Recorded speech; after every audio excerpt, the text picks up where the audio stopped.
forbidden love, power plays, and the fragile journey of self-discovery.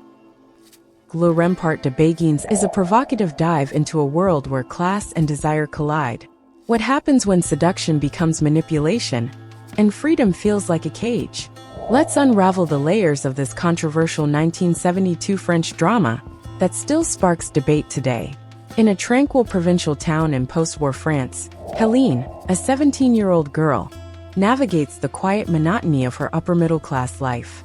Helen's world is sheltered and predictable, dominated by her father, a widowed businessman, and the routines of their bourgeois household. She is intelligent but restless, yearning for something to shatter the confines of her predictable existence. The catalyst for change comes when Helen meets Tamara, her father's mistress. Tamara is a woman of striking beauty and independence, a stark contrast to the rigid conformity that surrounds Helen. Tamara lives in a luxurious but slightly decadent villa on the outskirts of town, a space that becomes a symbol of allure and forbidden territory in Helen's imagination. Initially, Helen regards Tamara with suspicion and jealousy, seeing her as a threat to her relationship with her father. However, she is also irresistibly drawn to the older woman's enigmatic charm. Their first interactions are tentative and layered with tension. Tamara, aware of her role as both an outsider and an object of gossip in the town, treats Helen with a mix of politeness and detachment. Helen, for her part, oscillates between resentment and fascination. She begins to visit Tamara under the pretext of running errands for her father, but it soon becomes clear that her motives are more complex. Each visit deepens the connection between them, as Tamara's warmth and sophistication slowly break down Helen's defenses. Tamara's villa, with its lush gardens and opulent interiors, becomes a world apart from the rigid norms of Helen's daily life. The setting serves as a backdrop for their evolving relationship, which gradually shifts from guarded conversations to moments of genuine intimacy. Helen begins to confide in Tamara, revealing her insecurities, fears, and desires. Tamara, in turn, shares fragments of her own life, painting a picture of a woman who is loved and lost, who has defied societal expectations, but bears the scars of doing so.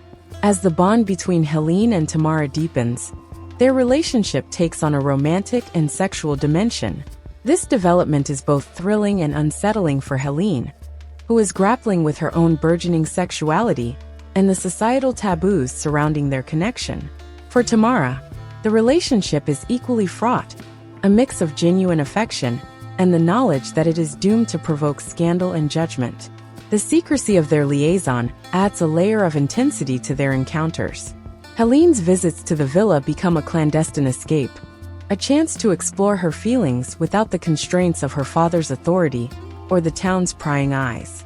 However, the very nature of their relationship makes it precarious, as both women are acutely aware of the consequences should their affair be discovered. The turning point comes when Helen's father begins to suspect that something is amiss. His relationship with Tamara has already been strained by his possessiveness and her growing emotional distance. When he notices Helen's frequent visits to the villa and her increasingly defiant behavior, his suspicions deepen. He confronts Tamara, accusing her of manipulating his daughter and undermining his authority. Tamara denies the allegations, but is visibly shaken by the encounter. Helen, meanwhile, is caught in a whirlwind of emotions. Her feelings for Tamara have become an all-consuming obsession, but she is also beginning to understand the societal forces that threaten to tear them apart. She starts to question whether their relationship can survive in a world that views it as forbidden and immoral. Tamara, for her part, becomes increasingly conflicted, torn between her love for Helen and her fear of the repercussions. The inevitable unraveling occurs when their affair is exposed. The revelation sends shockwaves through the town, with Helen's father at the center of the scandal. He forbids Helen from seeing Tamara and takes measures to isolate her, including threatening to send her away to a boarding school. The townspeople, who have long regarded Tamara with suspicion, seize the opportunity to vilify her, casting her as a corrupting influence and a danger to their social order. In the face of mounting pressure, Tamara makes the painful decision to end the relationship. She tells Helen that their love, while real, cannot withstand the weight of societal condemnation. Helen is devastated, feeling both betrayed and abandoned. She pleads with Tamara to reconsider, but Tamara remains resolute, believing that walking away is the only way to protect them both from further harm. The film's conclusion is marked by a sense of loss and resignation. Helen returns to her father's house, her spirit subdued but not entirely broken. She has experienced a love that defied convention, but she has also learned the harsh realities of a world that punishes those who stray from its rules. Tamara, now alone in her villa, reflects on what she has lost and the choices she has made. The final scenes leave their futures ambiguous, emphasizing the lingering impact of their relationship on both women. Through its portrayal of Helen and Tamara's affair, Le Rempart de Béguines explores themes of forbidden love, power dynamics, and the constraints of societal norms. It is a story of passion and heartbreak, set against the backdrop of a society that refuses to accept what it cannot understand. The central relationship between Helena and Tamara highlights the theme of forbidden love. Their romance challenges societal norms, addressing the taboo of same-sex relationships during the era the film was made. The age gap between Helena and Tamara adds another layer of complexity, exploring the intersection of mentorship, seduction, and exploitation. Helena's journey can be seen as one of self-discovery and sexual awakening. Her affair with Tamara leads her to question her own desires and identity, though it is fraught with emotional turbulence.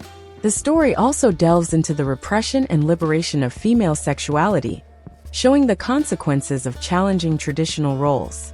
The relationship between Helena and Tamara is marked by manipulation and betrayal, reflecting power imbalances not just in their social standing, but also in emotional maturity and experience. Betrayal also manifests in Helena's relationship with her father, as she uncovers truths that disrupt her perception of her family and her place in the world. The film scrutinizes the moral hypocrisy of the bourgeois class, particularly through Tamara's duplicity. Her outward sophistication masks the predatory and manipulative aspects of her character. Tamara embodies the duality of charm and cruelty. While she acts as a mentor and lover to Helena, she also uses her wealth and influence to control and objectify her. This dynamic raises questions about whether love can exist in relationships marked by such inequality. The film portrays her inner conflict as she grapples with feelings of love, betrayal, and a growing understanding of her own worth. If you enjoyed this deep dive into Le Rempart de Béguines and want more thought-provoking movie breakdowns, don't forget to hit that like button, share it with your friends, and subscribe to the channel for more cinematic explorations. Turn on notifications so you never miss an upload.